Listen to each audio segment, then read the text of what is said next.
Olá, amigos na fé e visitantes do canal, a paz e a graça do nosso amado Salvador, Yahushua de Nazaré. Vamos para mais um estudo intitulado Hanukkah ou Menorá? Qual é a ordem? É o que vamos ver nesse estudo. A ordem de quem? A ordem do Eterno. Qual será? Hanukkah ou Menorá? Sabemos que o Hanukkah, ou a festa de Hanukkah, que é mais conhecido como também Festa das Luzes, uma festa judaica que é celebrada todos os anos, conhecida também como Festa da Dedicação, que inicia ao pôr do sol do 24º dia do mês judaico de Kislev e é comemorada por 8 dias, sendo que o 25º dia é quando inicia realmente a Festa das Luzes. Historicamente, por volta do ano 200 a.C., os judeus viviam como um povo autônomo na terra de Israel. Nessa época, era controlada a terra de Israel pelo rei Seleucida da Síria. O povo judeu pagava impostos à Síria e aceitava a autoridade desses Seleucidas. Em troca disto, seguiam com a sua fé e mantinham seu modo de vida. Aí por volta do ano 180, o conhecido tirano Antíoco Epifânio IV, ele subiu ao trono Seleucida, e ele era o braço remanescente do Império Grego. Porém, devido às barreiras para dominar toda a terra do sul, o reino do sul, Jerusalém e Israel, ele passou a impor de maneira firme a cultura grega para os judeus, para o povo de Israel, ali na região mais precisa da Judéia ou em Jerusalém, fazendo com que o povo se dividisse e se afastasse da Torá, seguindo suas leis e regras de fé gregas. Porque o rei Antíoco Epifânio, ele ordenou que todos eles abandonassem a sua fé, abandonassem a Torá, a sua religião, entre aspas, o judaísmo. Porém, não era o judaísmo, na verdade, que eles viviam a Torá e os profetas. O judaísmo é no contexto mais religioso, cheio de regras rabínicas e que não fazem parte da Torá. Já estou falando assim para que entendam que o povo hebreu recebeu uma ordem do Eterno para viver, e essa ordem se chama Torá, que quer dizer instrução. E não é precisamente uma religião chamada judaísmo. Então vocês sabem que Antíoco Epifânio profanou Jerusalém e o templo por volta de 167 a.C. Ele, após acabar com a revolta dos judeus em Jerusalém, porque eles tinham se dividido, alguns judeus tinham se tornado helenizantes, aderindo à cultura grega, que é o helenismo, e outros não, ficaram revoltados. Então, quando ele acabou com essa revolta, por volta desse ano, 167 a.C., ele ordenou que fizessem uma estátua, um altar a Zeus, dentro do templo. Zeus é a deidade ou ídolo maior do panteão, do círculo de altares de deuses falsos gregos. Zeus é o maior deles na cultura da mitologia grega. E aí pela história vocês já sabem que ele sacrificou porcos e animais imundos, não kasher, no altar, no templo de Jerusalém. Proibiu a Torá de ser lida e praticada, fazendo com que fossem mortos todos aqueles que não cumprissem tal ordem. Lembrando profeticamente que no livro de Daniel, capítulo 8, o chifre pequeno foi esse personagem aqui, Antíoco Epifânio. Embora o capítulo 8 de Daniel tenha um contraste também futurista para o anticristo escatológico do tempo final. Porém, historicamente, foi Antíoco Epifânio, o chifre pequeno de Daniel capítulo 8. Estou fazendo essa introdução para que todos entendam realmente o que significa essa comemoração. Na verdade, eles nem trazem essa introdução, eles já trazem que é a comemoração da vitória da guerra do povo judeu em Jerusalém contra os sírios, né? E trazem o personagem de Judas Macabeu, o qual na Bíblia Católica, o livro de Macabeus 1, retrata essa história. Então, devido à vitória na guerra contra esses gregos sírios, ou greco-sírios, liderada por Matatias, como é conhecido na Bíblia Católica, no livro de Macabeus, porém traduzido para o hebraico Matitiahu, é o mesmo nome de Mateus. Ele era um sacerdote judeu da família dos Asmoneus, e Judas Macabeu era um dos seus filhos. Junto com outros, eles lideraram essa revolta e venceram a guerra contra os greco-sírios, mais conhecido também como Seleucidas. E por volta do ano 164 a.C., libertaram Jerusalém contra o exército de Antíoco Epifânio. E assim purificaram o templo sagrado, entre aspas, das abominações, da imagem de Zeus. E Judas Macabeu, conhecido também como Judas o Martelo, ele ficou mais conhecido. Então, eles celebram essa festa de Hanukkah em homenagem e lembrança dessa vitória. Porém, o foco não é a guerra, que está relatado também na Bíblia Católica. Então, de fato, o que é o Hanukkah? É o foco dessa comemoração, que, segundo uma crença deles, com um jarrinho de azeite puro que ainda estava no templo e não tinha sido profanado. Esse azeite daria para deixar aceso somente a menorá por um dia. E o que aconteceu? Milagrosamente, segundo eles, durou 8 dias.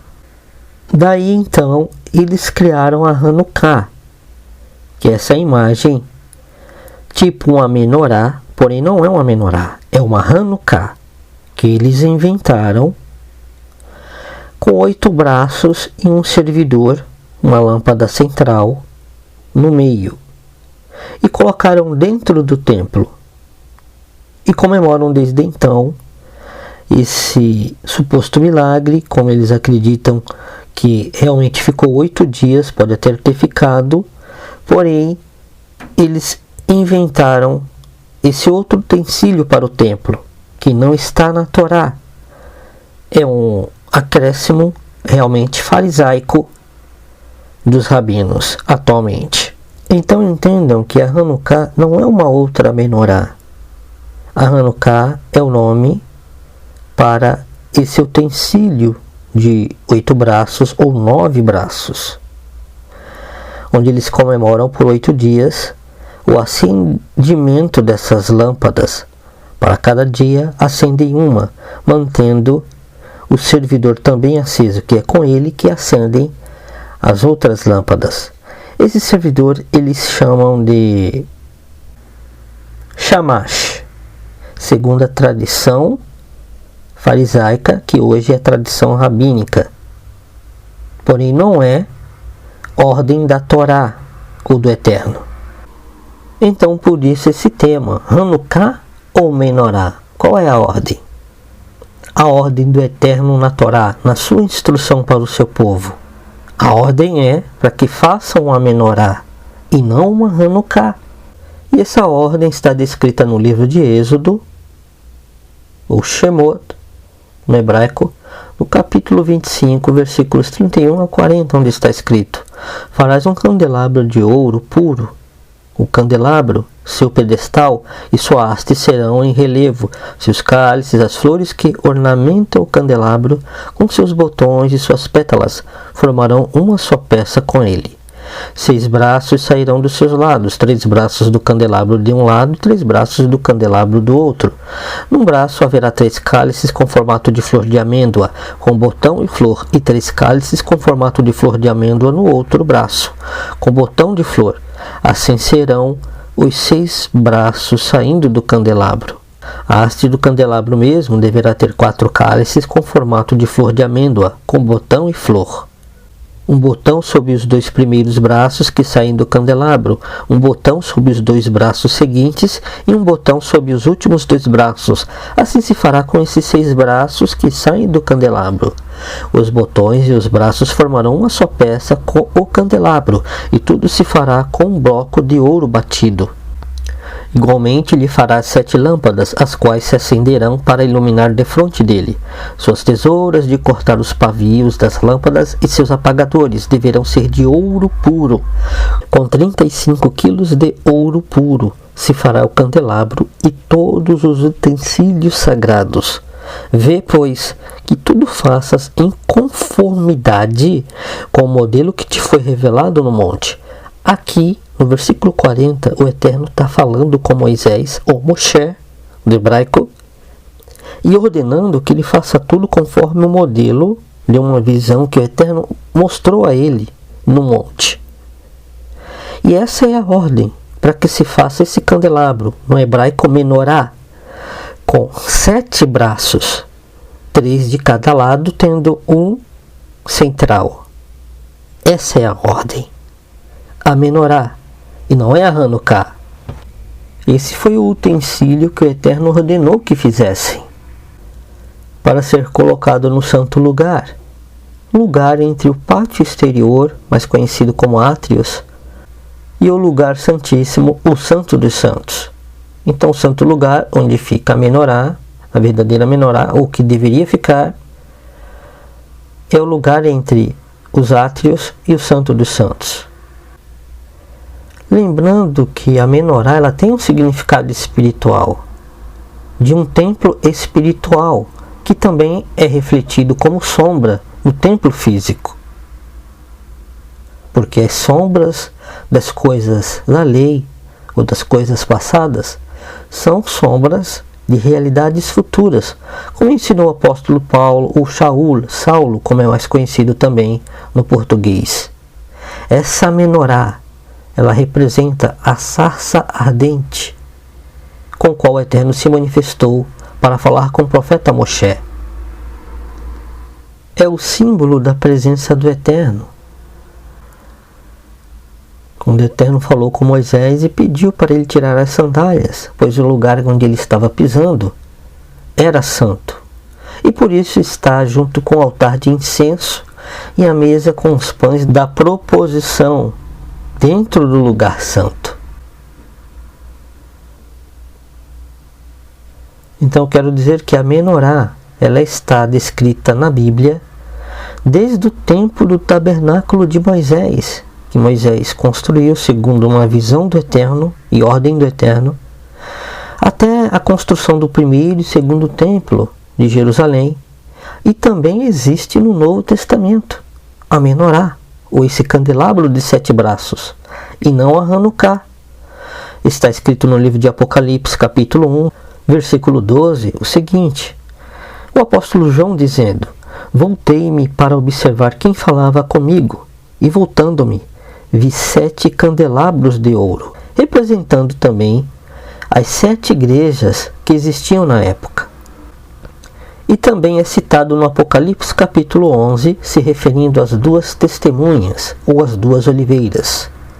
Então, biblicamente, a menorá é um utensílio sagrado e com um simbolismo espiritual, e não a Hanukkah, que é invenção rabínica. Com todo respeito aos irmãos que não sabem disso e possuem uma boa intenção ao celebrar essa festa das luzes ou Hanukkah. Quero dizer que o Eterno abençoe a toda a casa de Israel e de Judá, a todos os israelitas das 12 tribos de Israel. Jerusalém é a capital de Israel. Não sou antissemita, nem contra Israel, mas acredito e sigo as Escrituras Sagradas, e a Hanukkah não deve ser celebrada, pois não é uma ordem do Eterno, é uma invenção rabínica, e eles colocaram dentro do templo esse utensílio, o qual não é ordem nem instrução do Eterno, pois a ordem para colocar dentro do templo não é uma Hanukkah, mas sim uma menorá. Isso que o Eterno pediu.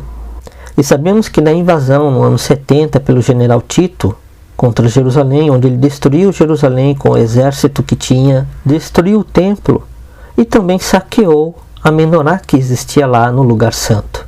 Essa imagem é uma imagem comemorativa dessa invasão e recolhimento da menorá que existia, e é bem conhecida atualmente.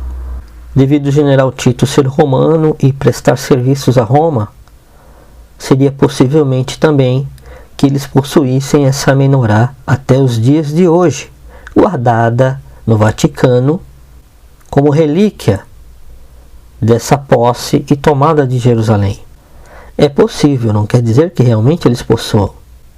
Porém, o que eu quero chamar a atenção aos irmãos, com todo respeito àqueles que já celebraram ou têm isso como algo bom, porque, lógico, vem com a mensagem de coisas boas.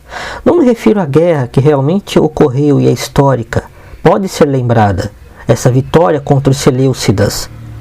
Mas existe algo que não é do eterno, e eles colocam como se fosse algo sagrado, que é um acréscimo e desobediência à Torá. Porque dentro do templo não deveria existir Hanukkah, como eles colocaram e celebram até hoje, mas uma menorá, pois tem significado profético e simbólico, desde a antiga aliança até a nova aliança, desde Gênesis a Apocalipse. Então prestem atenção agora no que eu vou falar, que é muito intrigante. Existe um ídolo chamado Shamash, que é considerado o deus Sol no panteão assírio e babilônico, também conhecido como deus da justiça e como Samas. E recebe esse mesmo nome da lâmpada central da Hanukkah, de Shamash. Embora isso não existia na menorá, tendo 7 braços e uma central. Na Hanukkah chamam o servente de Shamash. E existe esse ídolo, esse deus Sol, assírio babilônico, conhecido também como deus da justiça, chamado Shamash, ou Samas, o qual Nabucodonosor também venerou e reconstruiu um templo, a Shamash, naquela época. O que eu quero dizer é que isso provém do paganismo, com o qual o povo de Israel sempre prevaricou. Por isso o Messias de Nazaré foi contra os acréscimos e fardos que eles colocavam no povo, que não faziam parte da Torá ou da instrução do Eterno, mas sim da religião que eles criaram em torno das Sagradas Escrituras. Vejam aqui a imagem do Shamash, que para eles também era como o Deus Sol, representado aqui numa estrela de 9 braços. Não é semelhante a Hanukkah, de 9 braços, embora seja um outro utensílio, possui 9 braços. Vejam agora essa outra imagem, mais parecida ainda, com um servidor central, com um desenho de um homem e seus 8 braços, e a sua imagem central como cabeça, fazendo 9. É o mesmo ídolo que eles veneravam, tanto no panteão babilônico e assírio. Panteão, para lembrar novamente, é o altar com vários ídolos que eles adoravam. Existia um panteão romano, panteão grego, assírio, babilônico, um altar de vários deuses ou falsos deuses, ídolos, imagens de escultura, que o Eterno sempre condenou na Torá. Então hoje se fala muito em Techuvá, que é um retorno às origens da fé ou às raízes hebraicas da fé. Eu quero dizer que o judaísmo não é isso. Alguns entendem como se voltar ao judaísmo. Está impregnado na cabeça das pessoas que seria isso. Porém, a religiosidade, ou o nome da religião, não é a fé hebraica. A fé hebraica é a Torá e os profetas, as escrituras sagradas, e não os acréscimos da religião, nesse caso o judaísmo, que os falsos fariseus e rabinos inventaram e colocaram na cabeça do povo que a religião com acréscimos é o que o Eterno deixou para o povo, e não é. Isso são acréscimos dos fariseus, o qual o próprio Messias falou contra. Aí podem falar, mas a festa da dedicação está escrito na Bíblia. No Evangelho de João, capítulo 10, versículos 22, vamos ver como está escrito. Naquela ocasião celebrava-se a festa da dedicação em Jerusalém, e era inverno. Ou seja, temos aqui esse versículo falando dessa festa, que seria a festa das luzes atualmente, ou Hanukkah. Porém, se você decorrer todos os demais versículos, você vai ver que o nosso amado Salvador fazia um embate contra os fariseus. E o povo ficava dividido se acreditavam nos fariseus ou nele, porque suspeitavam dele ser o Messias ou não. E o povo ficava dividido. E não era uma celebração que ele estava fazendo ali, da Hanukkah, ou Festa das Luzes, pois isso era uma festa de dedicação, o qual os rabinos tinham imposto como festa para o povo de Israel, e vinha sendo celebrado desde aqueles anos que vimos na introdução, antes de Cristo. Não era uma ordenança da Torá, veio existir a partir daqueles anos, mais precisamente 167, 164 antes de Cristo. Desde então que o Hanukkah vem sendo celebrado, mas não é uma orientação, uma ordem da Torá, uma ordem do Eterno. Então por isso está aqui em João 10, 22, que naquela ocasião celebrava-se a festa da dedicação em Jerusalém, porque de fato tinha ocorrido uma guerra onde Judas Macabeu e seus irmãos tinham vencido. Porém, não falo dessa história, mas realmente da invenção que eles fizeram com a Hanukkah, que não é a ordem do Eterno. Então reparem nisto. Qual é o significado que vocês querem seguir? Do que o Eterno ordenou ou do que os rabinos ordenaram? Qual ensinamento querem seguir? A Menorá, que é um ensinamento bíblico, ou a Hanukkah, que não é um ensinamento bíblico, embora seja mencionado aqui em João 10, 22. Não é um ensinamento da Torá, não é um ensinamento bíblico, está como registro da história.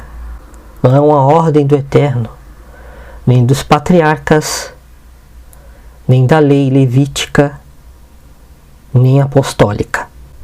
Lembrando que alguns deuses indianos, falsos deuses, como Shiva, Durga, entre outros, possuem 8 braços e também com a cabeça deles, o central, fazendo assim uma imagem parecida, semelhante a Hanukkah, com central e 8 braços. Então, esse simbolismo ele é de origem pagã, embora tentem fazer uma mesclagem, como algo bom e do Eterno, porém não é do Eterno, pois não está escrito assim. É criação humana, invenção dos rabinos. E no versículo 13 de Êxodo, capítulo 23, está escrito assim: prestai atenção a tudo o que eu, o Senhor, o Eterno, o Yahweh, vos tenho dito. Não invocareis o nome de outros deuses, jamais sejam ouvidos tais nomes de vossos lábios. Eu aqui estou falando para contestar, para revelar, para trazer ao conhecimento de vocês. Então por isso cito o nome desses falsos ídolos. Porém a ordem é para não lembrar deles em forma de culto ou venerá-los. E Shamash, essa falsa ideologia pagã, é lembrada entre os judeus até hoje, na festa do Hanukkah. Shamash, como já viram, é um ídolo do panteão assírio e babilônico. E a lâmpada central da Hanukkah, de 8 braços, seria a cabeça ali, se chama Shamash. Então vejam o que o Eterno disse: prestai atenção a tudo que eu, o Yahweh, vos tenho dito. Não invocareis o nome de outros deuses, de outros ídolos. Jamais sejam ouvidos tais nomes de vossos lábios. Não invocareis, não prestem cultos a eles. E o que fazem com a Hanukkah? Você pode não concordar, mas eu prefiro seguir as escrituras sagradas, em vez das invenções dos rabinos ou das religiões. E no Evangelho de Mateus, ou Matitiahu, no capítulo 5, versículos 19 e 20, está escrito assim: qualquer, pois, que violar um destes menores mandamentos e assim ensinar aos homens, será chamado menor no reino dos céus. Aquele, porém, que os cumprir e ensinar, será chamado grande no reino dos céus. Ou seja, eu estou falando da menorá, que está escrito na Torá. Eu não estou falando de Hanukkah, pois não existe Hanukkah na Torá. Então, o que ele está dizendo aqui? Que qualquer um dos que violar um dos menores mandamentos ou ordens do Eterno será menor no reino dos céus. E no versículo 20 está escrito: porque vos digo que, se a vossa justiça não exceder a dos escribas e fariseus, de modo nenhum entrareis no reino dos céus. Então eu jamais, particularmente falando, jamais me baixarei ou seguirei ordens rabínicas que não estejam na Torá, mas seguirei sim a ordem do Messias de Nazaré, do Mashiach, que disse que a nossa justiça tem que exceder a dos escribas e fariseus, porque se não exceder, de modo nenhum entrareis no reino dos céus. Então jamais deixarei que eles me ensinem, porque não creram no Messias de Israel, não creram no Messias enviado para eles. Então como podem aqueles que receberam o Messias ser instruídos por eles, sendo que eles o rejeitaram? Então deveria ser ao contrário, as pessoas que creem no Messias de Nazaré instruir a esses rabinos, exceder em justiça a sabedoria dos escribas e fariseus. E não é isso que acontece. Aqueles que creem no Messias, no Cristo, como é conhecido no cristianismo, ou no Messias de Nazaré, no Mashiach, como ensina no messianismo, esses crentes, eles se submetem aos ensinos rabínicos ortodoxos que negam o Messias. E deveria ser o contrário. Então quem que recebeu o Espírito Santo em Atos capítulo 2? Esses rabinos ortodoxos que negaram o Messias? Ou aqueles que creram nele? Então aqui não sou eu que estou dizendo, o próprio Salvador disse. Vou repetir novamente no versículo 20. Porque vos digo que se a vossa justiça não exceder a dos escribas e fariseus, de modo nenhum entrareis no reino dos céus. Então o que devemos seguir? Devemos seguir uma religiosidade, um ismo, como o judaísmo, cristianismo, islamismo, budismo, entre outros ismos? Ou seguir a verdade que liberta, o caminho, a verdade e a vida? Então lembrem-se, não invoqueis nomes de falsos deuses, a exemplo da Hanukkah, o Shamash, como está em Êxodo capítulo 23, versículo 13. Pois assim pecaram a casa de Israel, as 10 tribos, e também a casa de Judá, as 2 tribos, com deuses pagãos, desde os tempos de Moisés até os dias de hoje. E no livro de Oséias, capítulo 2, versículos 16 e 17, está escrito: naquele dia assegura Yahweh, tu me chamarás meu marido, e não mais dirás Baal, meu senhor. Eis que eu mesmo tirarei dos teus lábios os nomes dos Baalins, seus nomes não serão mais invocados. Baalins aqui é o plural de Baal, de vários ídolos pagãos. E por que ele se refere a ele mesmo? Porque houve alterações nas Sagradas Escrituras, dos títulos corretos e nomes sagrados para títulos incorretos, mesclado com os títulos e nomes pagãos dos ídolos. Por isso ele diz a si mesmo: tu me chamarás meu marido, e não mais dirás Baal. Porque colocaram Senhor, que quer dizer Baal, no lugar do nome do Eterno, YHWH, Yud-He-Vav-He. Aqui é o próprio Criador que está dizendo. Então vejam que existe sim uma alteração que não foi a instrução do Eterno, no que diz respeito a celebrações, festas. E no próximo vídeo falarei sobre a conhecida estrela de Davi, que na verdade é a estrela de Renfã, como um outro símbolo também que usam, porém não está escrito nas escrituras sagradas e não é bíblico. Porém a maioria aceita como algo verdadeiro. Então veremos isso no próximo estudo, como outros símbolos também no judaísmo, que não são ensinamentos das escrituras sagradas, mas sim acréscimos da religião que provém do paganismo. E veremos isso com as próprias escrituras sagradas e verão que foi escrito e falado pelo próprio Eterno contra essas coisas. Então que o Eterno abençoe a todos, Shalom e até o próximo estudo.